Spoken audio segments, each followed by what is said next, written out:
Bismillahirrahmanirrahim. Assalamu alaikum students. Welcome to the online class of Programming Fundamental for week 14. आज के lecture में इंशाल्लाह हम जो है फंक्शंस का टॉपिक जो है वो कंटिन्यू रखेंगे और उसमें हम जो है थोड़ा इम्पॉर्टेंट जो है बेसिक इम्पॉर्टेंट और इजी टेक्निक जो है वो हम अंडरस्टैंड करेंगे। One of them is function overloading. उसके अलावा passing array to a function, कि हम एक एरे को जो है वो फंक्शन में हम किस तरह से जो है वो पास कर सकते हैं। एरे आपको पता है कि मल्टीपल वैल्यूज़ होती हैं, कंजक्टिव मेमोरी लोकेशंस होती हैं, मल्टीपल वैल्यूज उन मेमोरी लोकेशन पे सेव होती हैं। तो वो अगर हमने प्रोसेस करना हो सेपरेट फंक्शन में, अभी तक हमने एरे का जो प्रोग्राम बनाए थे उसमें स्पेशली जो सॉर्टिंग का प्रोग्राम था उसका कोड भी हमने मेन में लिखा था। उसको हम जो है उस कोड को, कोड वही होगा, सिर्फ हम उसे रीऑर्गेनाइज करेंगे इनटू ए सेपरेट फंक्शन, ताकि जहाँ पे भी अपने सॉफ्टवेयर में किसी और जगह पे एक एरे को, मल्टीपल जगहों पे हमने एरे को सॉर्ट करना हो तो हम जो है उस एक फंक्शन को कॉल कर लेंगे। मल्टीपल जगहों पे हमने कोड दोबारा लिखना नहीं होगा। तो उसके अलावा एक और इम्पॉर्टेंट एल्गोरिदम है, कंप्यूटर साइंस में बहुत ही फेमस एल्गोरिदम है, जिसे हम बोलते हैं बाइनरी सर्च एल्गोरिदम। बहुत ही एफिशिएंट एल्गोरिदम है, तो बहुत ही बेसिक एल्गोरिदम है। डिस्क्रीट स्ट्रक्चर के कोर्स में मे भी आपने पढ़ा होगा, लेकिन यहाँ पे हम उसकी जो है इम्प्लीमेंटेशन करेंगे C++ के कोड में, और उसको जो है अंडरस्टैंड भी करेंगे आप इंशाल्लाह जी। तो मेन ऑब्जेक्टिव हमारा जो है, ये जो डिफ़िकल्ट टास्क है वो ये बाइनरी सर्च वाला फंक्शन जो है, ये मेन हमारा ऑब्जेक्टिव है। तो फंक्शन ओवरलोडिंग में बेसिकली इंटरेस्टिंगली हम जो है एक सॉफ्टवेयर में ज़्यादा फंक्शन बना सकते हैं जो जिनका जो है वो सेम नेम हो। आप एक चीज़ नोट करें कि एक जगह पे, एक सॉफ्टवेयर में, एक कोड में आप सेम नेम के दो वेरिएबल्स नहीं बना सकते, ठीक है। एरर आ जाता है कि redefinition of the variable not allowed, error आ जाता है। लेकिन हम एक ही स्कोप में अपने सॉफ्टवेयर में सेम नेम के फंक्शन बना सकते हैं अगर उनके सिग्नेचर डिफरेंट हो, ठीक है। Function signature is basically function name plus data types of its argument, कि एक फंक्शन जो है उसका नाम और आर्ग्यूमेंट्स की जो डाटा टाइप्स हैं उससे उनका जो है वो फंक्शन सिग्नेचर बनता है। इसमें अभी एग्जांपल से आपको मैं एक्सप्लेन करूंगा कि हमारे एक ही नाम का फंक्शन होगा लेकिन उसके सिग्नेचर कैसे मुख्तलिफ होंगे। इसमें अहम बात यह है कि रिटर्न टाइप जो लेफ्ट साइड पे होती है हेडर लाइन में, वो भी पार्ट ऑफ सिग्नेचर नहीं होती, और वेरिएबल्स के नाम भी सिग्नेचर नहीं होते। मगर अगर आपने एक फंक्शन बनाया हुआ है जिसमें आपके नाम भी फंक्शन का सेम है और डाटा टाइप्स भी सेम है लेकिन वेरिएबल्स के नाम डिफरेंट है, तो कंप्यूटर जो है वो उसे अलाउ नहीं करेगा। अभी मैं एग्जांपल से आपको एक्सप्लेन करता हूँ। छोटा सा कंसेप्ट है, लेकिन यह है कि ये प्रोग्राम जो है आपका लैब मैनुअल में पेज 103 के ऊपर जो है ये मौजूद है।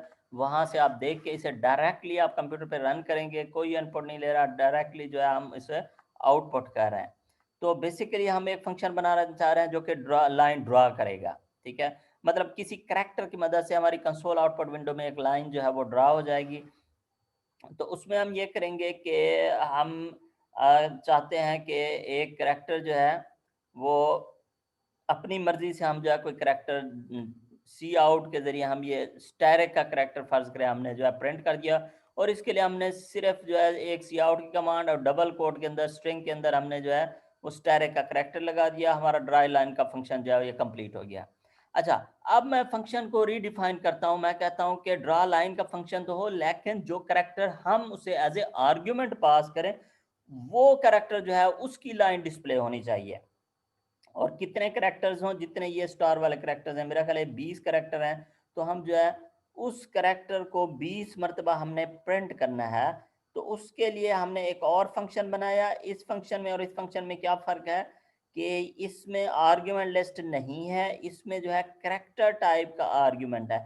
So computer will have absolutely no problem for using this second function in the presence of the first function. पहले फंक्शन की मौजूदगी में दूसरा फंक्शन जो है वो बिल्कुल कोई इशू नहीं करेगा। गिवन कैरेक्टर ए को लूप लगा के हमने 20 मरतबा हमने प्रिंट किया, और आखिर में आफ्टर द लूप हमने एंडल कर दिया, ताकि जैसे यहाँ पे एंडल किया हुआ, ताकि अगली प्रिंटिंग जो है वो नेक्स्ट लाइन पे हो। अच्छा जी, अब इसमें देखें कि इस फंक्शन के सिग्नेचर क्या है, ड्रा लाइन 4, और इसका फंक्शन का सिग्नेचर क्या है, जस्ट ड्रा लाइन, क्योंकि इसके आर्ग्यूमेंट्स ही खाली हैं। अब ये दोनों के सिग्नेचर मुख्तलिफ हैं, लेकिन फंक्शन का नेम जो है वो क्या है, सेम है। देखें, एक और फंक्शन हम बनाते हैं, हम कहते हैं करेक्टर तो स्टैटिक का हो, लेकिन करेक्टर तो कोई अपना बाय डिफॉल्ट कोई और हो। फर्ज करें हम अंडरलाइन का करेक्टर जो है, अंडरस्कोर का करेक्टर जो है वो प्रिंट करते हैं, लेकिन उसकी जो नंबर ऑफ करेक्टर्स हैं वो हम उसे एज ए आर्ग्यूमेंट पास करेंगे। तो हमारा लूप जो है, ये तो लूप 20 टाइम चल रहा है, ये वाला हमारा लूप जो है ये 8 टाइम चलेगा, और हम इसमें कोई डिफॉल्ट करेक्टर एक और दे देते हैं, हम कहते हैं कि अंडरलाइन का करेक्टर जो है ये प्रिंट हो जाए। अच्छा जी, अब हमने एक और फंक्शन बना लिया, नाम उसका भी सेम है, ड्रा लाइन, ठीक है। इन तीनों फंक्शन का नाम सेम है, लेकिन इसका सिग्नेचर क्या है, ड्रा लाइन 4, इसका सिग्नेचर क्या है, ड्रा लाइन एंड, और ये है जस्ट ड्रा लाइन, ठीक है। तो ये कंप्यूटर के लिए एक्सेप्टेबल है, कंप्यूटर के लिए एक्सेप्टेबल है। अगर मैं एक और फंक्शन बनाता हूँ, ड्रा लाइन एंड ए की बजाय मैं यहाँ पे बी कर देता हूँ, लेकिन डाटा टाइप एंट ही है, तो वो एक्सेप्टेबल नहीं है। वेरिएबल नेम चेंज करने से सिग्नेचर मुख्तलिफ नहीं होते, वो एक्सेप्टेबल नहीं होता। दो सेम सिग्नेचर के दो फंक्शंस नहीं हो सकते, सेम नेम के दो फंक्शन हो सकते हैं। जैसे अभी इस एग्जांपल में 3 फंक्शंस हमने बना लिए, नाम उनका सेम है। अच्छा जी, हम एक और फंक्शन बनाना चाहते हैं, ये हम देख रहे हैं function overloading, function with same name but different signature. Okay, अच्छा जी, तो हम एक और फंक्शन बनाना चाहते हैं, हम कहते हैं कि करेक्टर भी हम एज ए आर्ग्यूमेंट पास करें, और जितनी मर्तबा उसे प्रिंट करना है वो भी हम उसे एज ए आर्ग्यूमेंट पास करें, ठीक है। तो ये हमारा जो है ये एक और फोर्थ फंक्शन बन जाएगा ड्रा लाइन का, जिसे हम करेक्टर भी एज ए आर्ग्यूमेंट पास कर रहे हैं, और number of characters as integer, count of character जितनी मर्तबा प्रिंट करना है वो भी हम इसे एज ए आर्ग्यूमेंट पास कर रहे हैं। तो ए टाइम्स लूप चलेगा, और सी का करेक्टर जो ये प्रिंट होगा, और आफ्टर द लूप एंडल का करेक्टर होगा। तो with slight variation our function codes are different, entirely different भी हो सकता है। जैसे ये सी आउट वाला जो है, इनमें तो लूप लगा हुआ है, इसमें बिल्कुल लूप नहीं है, ठीक है।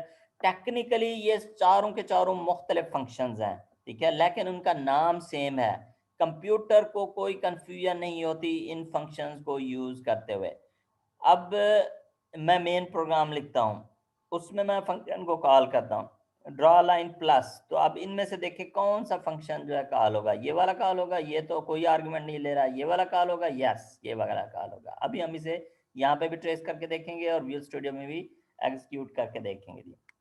अच्छा जी, अगली फंक्शन कॉल करते हैं draw line without any argument, obviously ये पहला फंक्शन कॉल होगा।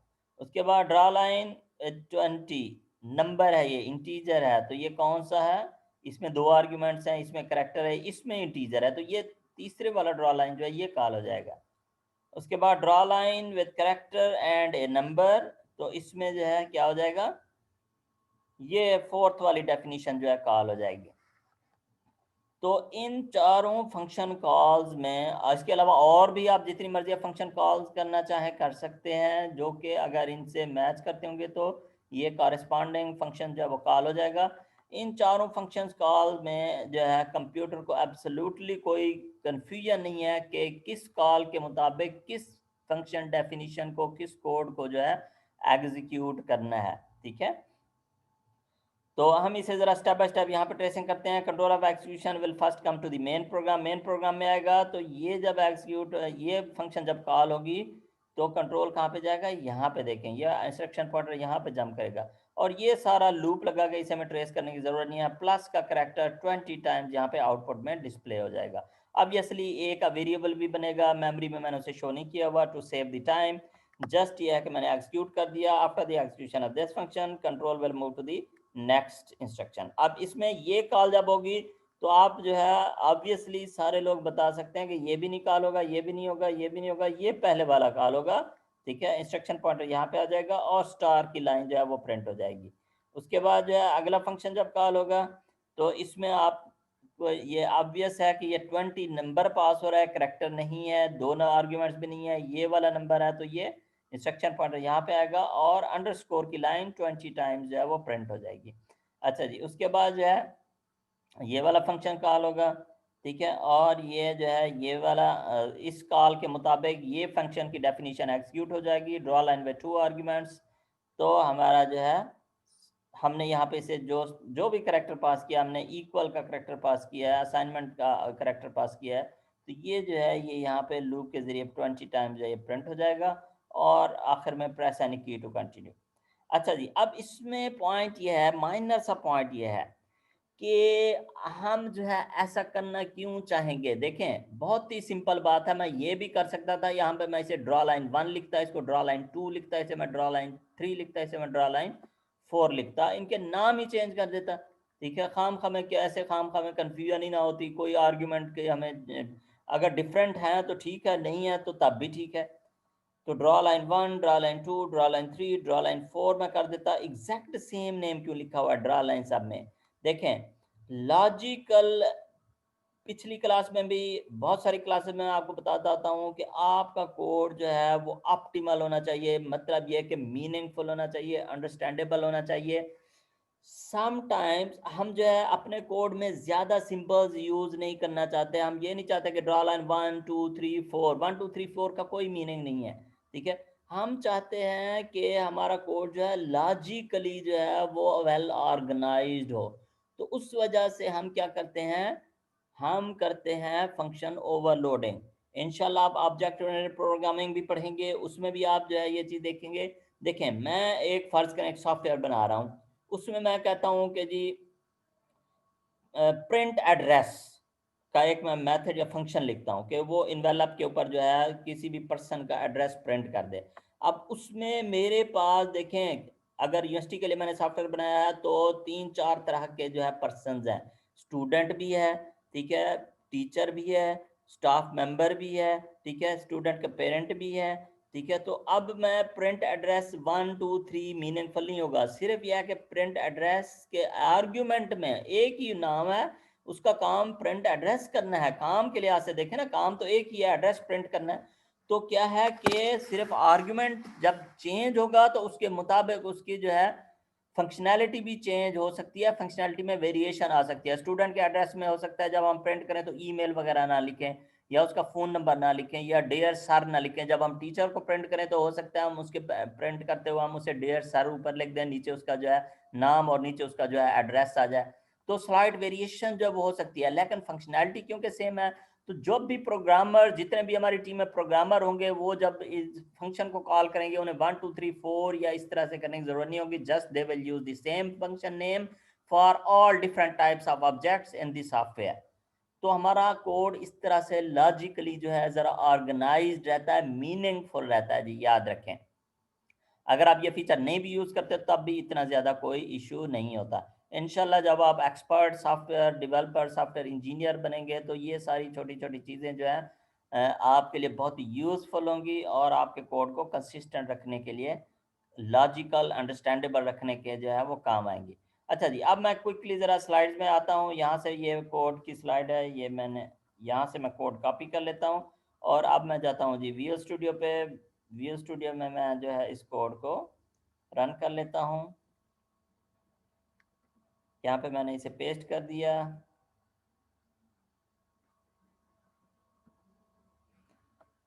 वही कोड जिस स्लाइड से मैंने रन किया है, कॉपी किया है, पेस्ट किया है, अब मैं इसे यहाँ पे रन कर देता हूँ। आई होप कि कोई एरर नहीं है तो ये रन हो जाएगा और जो स्लाइड्स में हमने आउटपुट देखा है वो आउटपुट आ जाएगा।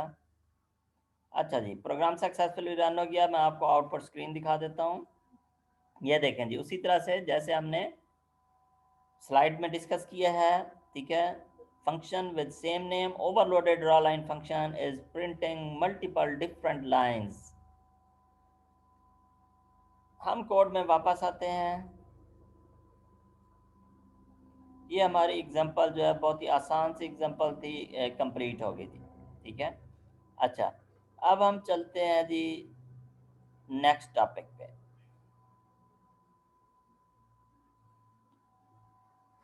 ये एक छोटा सा टॉपिक था,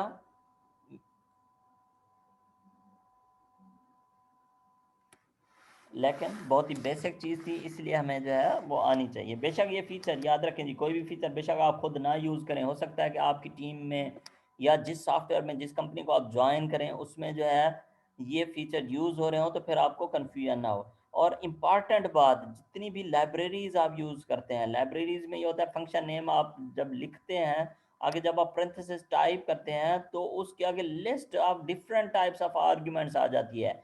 ये ओवरलोडेड फंक्शंस हर लाइब्रेरीज में, हर प्रोग्रामिंग इन्वायरमेंट में मौजूद होते हैं जी। Instead of using multiple symbols for the function name, they are just changing the argument list. जो यहाँ parenthesis ओपन करते हैं वो आपको शो करता है अभी ये आर्ग्यूमेंट्स भी पास कर सकते हैं, ये आर्ग्यूमेंट भी पास कर सकते हैं, ये आर्ग्यूमेंट भी पास कर सकते हैं इस फंक्शन को। तो वो बहुत ही मीनिंगफुली वो सारे फंक्शन एक ही नाम के अंडर जो है वो ग्रुप हो जाते हैं। तो लाइब्रेरीज, बिल्ट इन लाइब्रेरीज, जो डेवलपमेंट की लाइब्रेरीज हैं, ये फीचर्स उनमें जो है एक्सटेंसिवली यूज होता है, और ये आपको जो है ये मालूम होना चाहिए। बहुत ही सिंपल सा कंसेप्ट है लेकिन बहुत ही इंपॉर्टेंट और बेसिक कंसेप्ट है जी। ठीक है, अच्छा जी। अब हम आते हैं नेक्स्ट स्लाइड पे, passing array to a function. और इसकी एग्जांपल अगेन, यहाँ तक किसी का कोई क्वेश्चन हो तो आप पूछ सकते हैं जी, रेज हैंड करके भी, चैट पे भी आप पूछ सकते हैं, वरना हम आगे चलते हैं। Passing array to a function, page number 104 पे है लैब मैनुअल के, ये स्टेटमेंट गिवन है, प्रोग्राम भी इनफैक्ट जो है गिवन है, जो अगली स्लाइड में आएगा और मैं आपको एक्सप्लेन करूंगा। We have stored heights of 10 persons in an array, but the height is in inches. We want to update the array by passing it to a function. By passing it to a function to convert it into inches value. हम जो है to convert inches value into feet, to convert inches value into feet, हम जो है person की height हमारे पास inches में store है, उसे हम जो है फीट में कन्वर्ट करना चाहते हैं। ठीक है, तो एक फीट में हमें मालूम है कि 12 इंचेस होते हैं, तो जितने भी इंचेस की वैल्यू होगी अगर हम उसे 12 से डिवाइड करते जाएं तो हमारे पास फीट की वैल्यू आती जाएगी। Following programme demonstrate the required functionality, right the output in the output box. हमने बेसिकली प्रोग्राम ये लैब मैनुअल में गिवन है, हमने सिर्फ उसको एग्जीक्यूट करना है कंप्यूटर के ऊपर और उसका आउटपुट जो है आउटपुट बॉक्स में लिखना है। अच्छा जी, अभी एक थोड़ी सी बात, छोटी सी बात जो अभी तक हमने फंक्शंस में पढ़ी है, वो ये है कि हम मेन प्रोग्राम नीचे लिखते थे, फंक्शंस ऊपर लिखते थे। मेन प्रोग्राम में नीचे फंक्शन कॉल हो रहा था। एक छोटी सी बात, अहम बात है, मामूली सी बात है, वो ये है कि फंक्शन प्रोटोटाइप, अगर आप चाहते हैं कि आपने काफ़ी सारे फंक्शंस बनाने हैं तो मेन प्रोग्राम, क्योंकि एग्जीक्यूशन तो मेन से स्टार्ट होती है, उसे सबसे ऊपर नज़र आना चाहिए और फंक्शन नीचे हो जाए, तो फिर आपको ये प्रोटोटाइप लाइन लिखना मस्ट है। उसकी वजह यह है कि जब कंपाइलेशन होती है वो बिगिनिंग ऑफ द फाइल से होती है, कंपाइलेशन यहाँ से होती है, हैश इंक्लूड से शुरू होती है कंपाइलेशन, इस सोर्स कोड से जो एक्जी फाइल बनती है। तो इसमें जब आपकी ये फंक्शन कॉल आती है, अगर आप ये वाली पहली लाइन नहीं लिखेंगे, प्रोटोटाइप वाली लाइन नहीं लिखेंगे, तो ये कंप्यूटर कंफ्यूज हो जाएगा, एरर देगा, वो कहेगा what is this symbol is not recognized, computer will get error. तो बिफोर द मेन प्रोग्राम हम कंप्यूटर को बता देते हैं, कंपाइलर को बता देते हैं कि this 2 feet is a function, okay, और ये रिटर्न कुछ नहीं करेगा लेकिन एक फ्लोट टाइप का एरे एज ए आर्गुमेंट लेगा, और यहाँ पे जो है ये सेमी कॉलन जो है ये मस्ट है, सेमी कॉलन हम दे देते हैं कि इसकी डेफिनेशन बाद में आएगी, वो हम अपनी रीडेबिलिटी के लिए उस डेफिनेशन को यहाँ पे हमने नीचे लिखा हुआ है, लेकिन उसको हमने यहाँ पे डिक्लेयर कर दिया है। फंक्शन डिक्लेरेशन भी आप इसे कह सकते हैं, फंक्शन प्रोटोटाइप भी कह सकते हैं, दिस इज फंक्शन डिक्लेरेशन और prototype, and this is function definition after the main programme.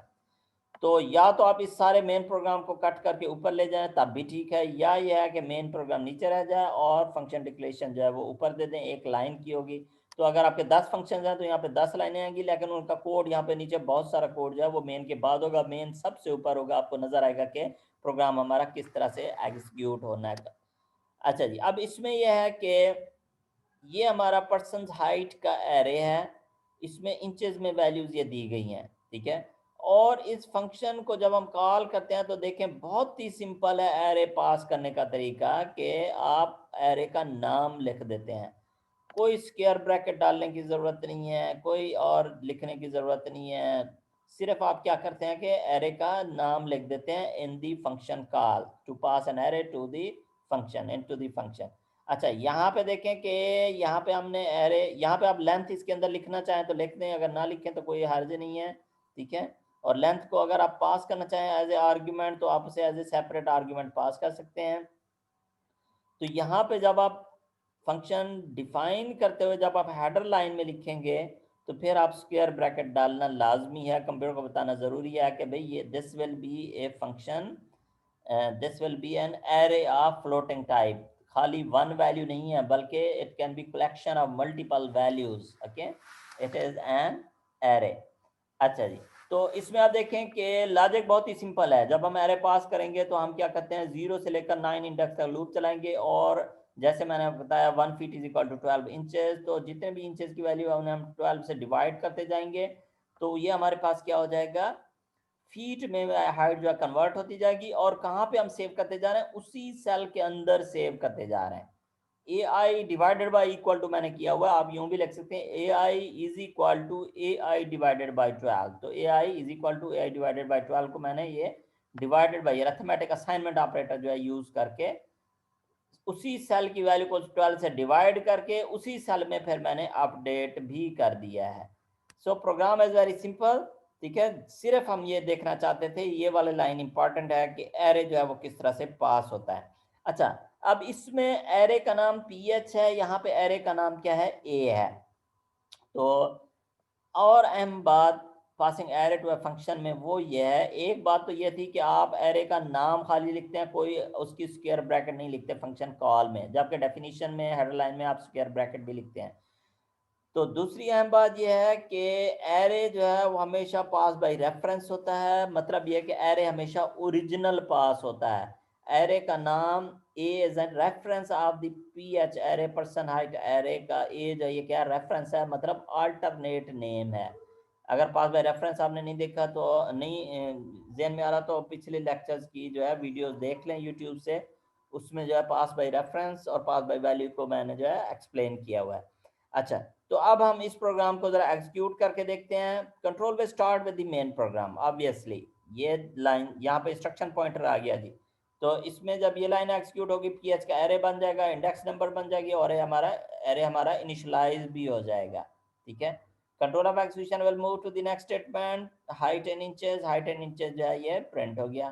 Control will move to the next statement, variable I is being created, और 0 से इनिशियलाइज भी हो रहा है आई, और 0 less than 10, yes control will go to the body, और ये loop चलेगा जब तक हमारा आई जो है वो 0 से लेकर 9 तक इन एरे की वैल्यूज को प्रिंट नहीं कर देता।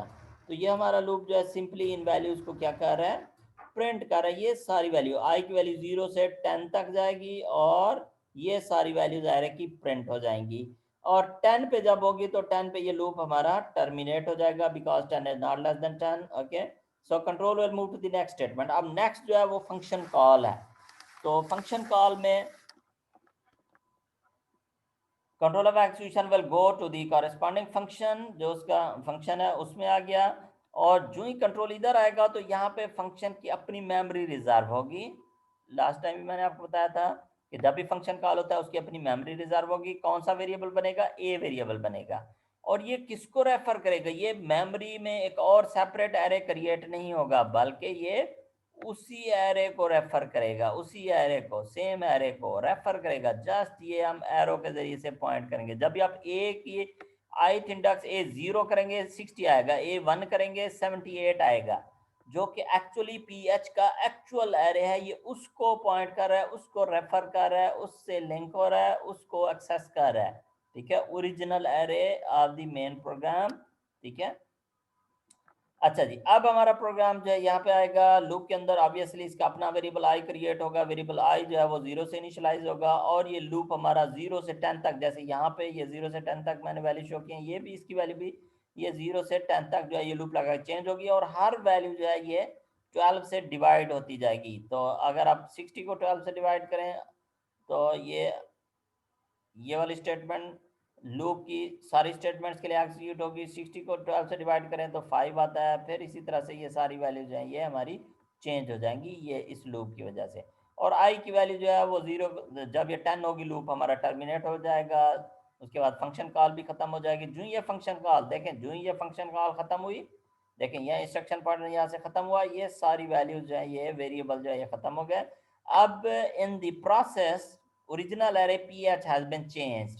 ठीक है, तो अब जब हम ये हाइट एंड फीट करेंगे सी आउट हाइट एंड फीट आ गई, और जब हम ये लूप लगाएंगे तो ये लूप जो है अगेन आई 0 से 10 तक जाएगा, और हमारी ये updated values in the array जो है वो प्रिंट हो जाएंगी। तो उसके बाद प्रेस एनी की to continue.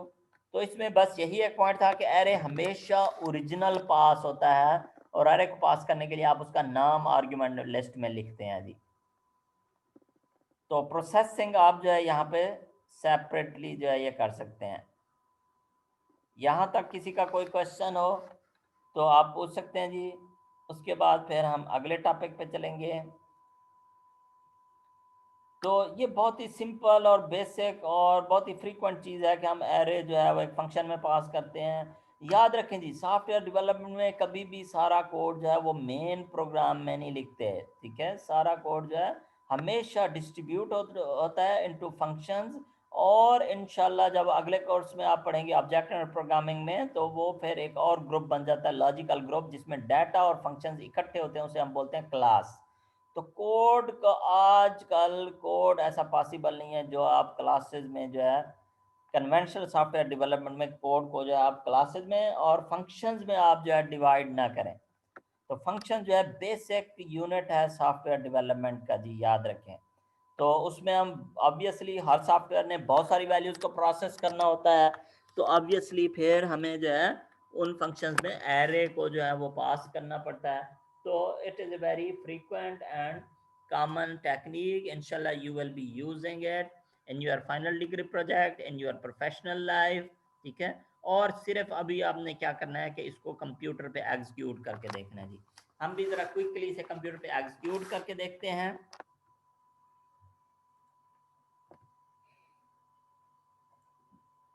Just to make sure कि वही रिजल्ट आ रहा है या नहीं आ रहा। ये मैं आ गया जी लैब मैनुअल में, ये कोड गिवन है। स्लाइड से मैंने इसे कॉपी किया, ओह मैंने मेरा ख्याल है पेस्ट कर दिया। कंट्रोल सी से मैंने कॉपी किया,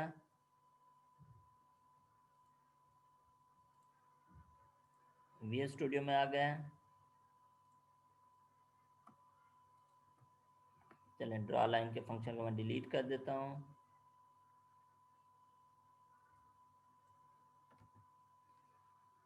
अच्छा जी, यहाँ पे कुछ एरर दे रहा है। ये ज़रा कोड पावर पॉइंट से जब कॉपी हुआ तो यहाँ पे ज़रा ये करेक्टर को जो फॉन्ट चेंज करता है तो वो टाइप ही चेंज हो जाती है, इस वजह से वो बाज़ औक़ात एरर देता है। तो आप लैब मैनुअल से लिख के खुद ज़रा अपने हाथों से लाजमी टाइप कीजिएगा जी।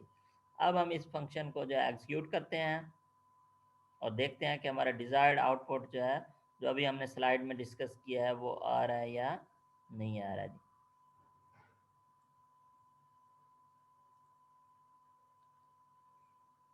तो अगर इसमें कोई एरर नहीं है तो हमारा डिज़ायर्ड आउटपुट जो है वो स्क्रीन पे आ जाएगा।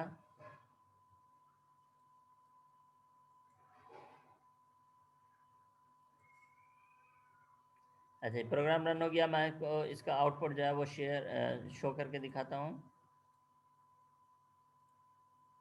अच्छा, ये देखें, इसका आउटपुट जो है ये हमारे पास इसका आउटपुट आ गया। पहले जो है इंचेस की वैल्यू प्रिंट हो रही है, उसके बाद जो है फीट की वैल्यू प्रिंट हो रही है, और वो फ्लोटिंग पॉइंट में है, सेम एरे में, ठीक है। और ये जो है वही आउटपुट है जो अभी हमने डिस्कस किया था। दरमियान में टैब सेपरेटेड वैल्यूज जो हमारे पास आ रही हैं।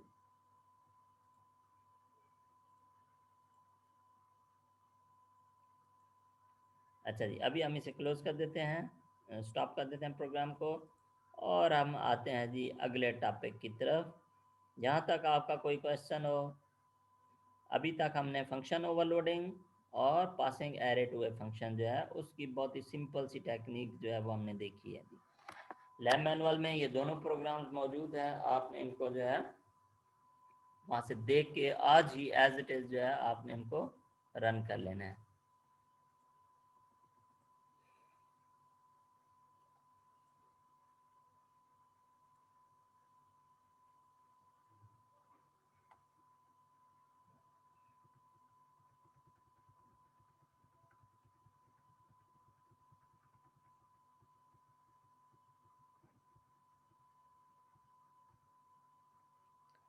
अच्छा जी, अभी हम जो है नेक्स्ट टॉपिक की तरफ चलते हैं और नेक्स्ट टॉपिक है हमारा बाइनरी सर्च। एक छोटा सा काम हमने करना था, सिलेक्शन सॉर्ट के फंक्शन का कोड जो है हमने मेन प्रोग्राम से उठा के फंक्शन में लिखना था, उसे हम बाद में करते हैं। पहले हम जो है बाइनरी सर्च वाला प्रोग्राम, क्योंकि थोड़ा सा वो प्रोग्राम ज़रा कम्प्लेक्स है, उस पर मैं ज़्यादा टाइम लगाना चाहता हूँ, और फिर हमारे पास अगर टाइम बचेगा तो हम सिलेक्शन सॉर्ट वाला प्रोग्राम जो हमने लास्ट वीक में पढ़ा था उसको हम जो है मेन प्रोग्राम से उठा के हम जो है in the form of function जो है हम री राइट कर देंगे, अपने कोड को रीअरेंज कर देंगे, रीऑर्गेनाइज कर लेंगे in a separate function. Last 2-3 minutes रह गए हैं, तो जो ही ये लेक्चर ख़त्म हो आपने इसे ज्वाइन बैक कर लेना है जी। अच्छा जी, ये देखें, ये हमारा है बाइनरी सर्च का प्रोग्राम। इसमें थोड़ा सा मैं इसे एक्सप्लेन करता हूँ, फिर मैं इसे ट्रेस करूँगा। ठीक है, बाइनरी सर्च का प्रोग्राम बहुत ही बेसिक, इंटरेस्टिंग, फेमस प्रोग्राम है बाइनरी सर्च का एल्गोरिदम। ठीक है, और इसे हमने एज ए सेपरेट फंक्शन किया हुआ है। बाइनरी सर्च क्या करता है कि किसी भी लिस्ट ऑफ वैल्यू में से कोई वैल्यू सर्च करता है। जैसे ये हमारे पास एरे ऑफ वैल्यूज है जी, list of values, array of values है, इसमें हमने कोई वैल्यू जो है वो सर्च करनी है। फ्यूचर में इंशाल्लाह जब आप बड़े सॉफ्टवेयर बनाएंगे तो वो फिर ये सिंगल वैल्यूज नहीं होंगी, बल्कि ये कलेक्शन ऑफ रिकॉर्ड्स होंगे कि भाई 10,000 5,000 स्टूडेंट्स में से किसी एक स्टूडेंट का रजिस्ट्रेशन नंबर दें तो उसका बाकी सारा रिकॉर्ड जो है वो सर्च हो जाए, या उसका CGPA सर्च हो जाए। अगर एक्चुअल सॉफ्टवेयर देखें तो आप एक पर्सन ATM कार्ड इंसर्ट करता है और with in quickly, with in seconds उसका बैंक अकाउंट जो है वो एक्सेस होता है, और उसके जो है अकाउंट बैलेंस एक्सेस होता है, फिर उसमें जो है ट्रांजैक्शन होती है। तो ऑब्वियसली प्रोफेशनल या हायर लेवल पे डेटाबेस मैनेजमेंट सॉफ्टवेयर और सॉफ्टवेयर इन्वॉल्व हो जाते हैं, ये एल्गोरिदम इतना यूज़ नहीं होता, लेकिन ये आपकी बेसिक अंडरस्टैंडिंग डेवलप करने के लिए बहुत ही इंपॉर्टेंट और बहुत ही ज़रूरी है। जैसे आप इंग्लिश की डिक्शनरी में कोई वर्ड सर्च करते हैं, आजकल तो खैर इलेक्ट्रॉनिक डिक्शनरीज हैं, पहले जो है कई साल पहले जो है बुक की फॉर्म में होती थी, ऑक्सफोर्ड एडवांस लर्नर की डिक्शनरी होती थी, उसमें हम जो है जब हम स्टूडेंट्स थे तो हम जो है मैनुअली वर्ड्स को जो है वो सर्च करते थे। तो उसमें सर्च करने के लिए अहम बात यह है कि data should be sorted. Sorting का ऑब्जेक्टिव, सॉर्टिंग का एडवांटेज क्या है? It facilitate searching. अगर डाटा सॉर्टेड नहीं होगा तो फिर सर्चिंग जो है उसमें नहीं हो सकती, और सर्चिंग और retrieving the relevant data is the prime objective of all the software. चाहे आप वेब बेस्ड सॉफ्टवेयर आप लॉग इन कर रहे हो तो बिलियंस ऑफ अकाउंट्स में से आपका अकाउंट जो है वो क्विकली सर्च होगा। अगर आप जो है ट्रांजैक्शन कर रहे हैं तो आपका जो है बैंक अकाउंट एक्सेस होगा। अगर आप स्टूडेंट हैं तो आपका फ़ी का जो है डाटा एक्सेस हो सकता है, आपका बुक्स का डाटा एक्सेस हो सकता है, कितनी आपने लाइब्रेरी से बुक्स ली हुई हैं, आपका जो है इसका डाटा एक्सेस हो सकता है कि एग्जामिनेशन का, कि आपके क्या ग्रेड्स हैं, क्या CGPA है। तो ये हमारे पास मेन प्रोग्राम में हमारे पास लिस्ट ऑफ डाटा है, और इस बाइनरी सर्च की रिक्वायरमेंट यह है कि डाटा जो है वो सॉर्टेड होना चाहिए।